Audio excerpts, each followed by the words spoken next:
మరో breaking news చూస్తున్నాం. తెలంగాణలో పర్యాటక రంగ అభివృద్ధిపై సీఎం రేవంత్ రెడ్డి ఉన్నత స్థాయి సమీక్ష నిర్వహించారు. ఈ సమావేశంలో సీఎం సలహాదారు రామకృష్ణారావు, ప్రభుత్వ ప్రత్యేక ప్రధాన కార్యదర్శి జయేష్ రంజన్, పర్యాటక శాఖ కార్యదర్శి Vani Prasad, tourism corporation MD Gautami తదితరులు పాల్గొన్నారు. ఈ సందర్భంగా రాష్ట్రంలోని పర్యాటక ప్రాంతాల అభివృద్ధిపై పలు కీలక ఆదేశాలు జారీ చేసిన సీఎం తారామతి బారధరణి మరింత ఆకర్షణీయమైన పర్యాటక కేంద్రంగా తీర్చిదిద్దాలని వారు సూచించారు. అలాగే దుర్గం చెరువును పూర్తిస్థాయి పర్యాటక ప్రాంతంగా అభివృద్ధి చేసి దేశ విదేశీ పర్యాటకులను ఆకర్షించేలా చర్యలు చేపట్టాలని అధికారులను ఆదేశించారు.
తెలంగాణలో పర్యాటక రంగ అభివృద్ధిపై సీఎం రేవంత్ రెడ్డి ఉన్నత స్థాయి సమీక్ష నిర్వహించారు.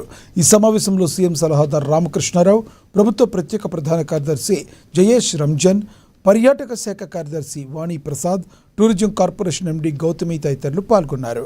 ఈ సందర్భంగా రాష్ట్రంలోని పర్యాటక ప్రాంతాల అభివృద్ధిపై పలు కీలక ఆదేశాలు జారీ చేసిన సీఎం తారామతి బారాధరణి మరింత ఆకర్షణీయమైన పర్యాటక కేంద్రంగా తీర్చిదిద్దాలని సూచించారు. అలాగే దుర్గం చెరువును పూర్తిస్థాయి పర్యాటక ప్రాంతంగా అభివృద్ధి చేసి దేశ విదేశీ పర్యాటకులను ఆకర్షించేలా చర్యలు చేపట్టాలని అధికారులను ఆదేశించారు.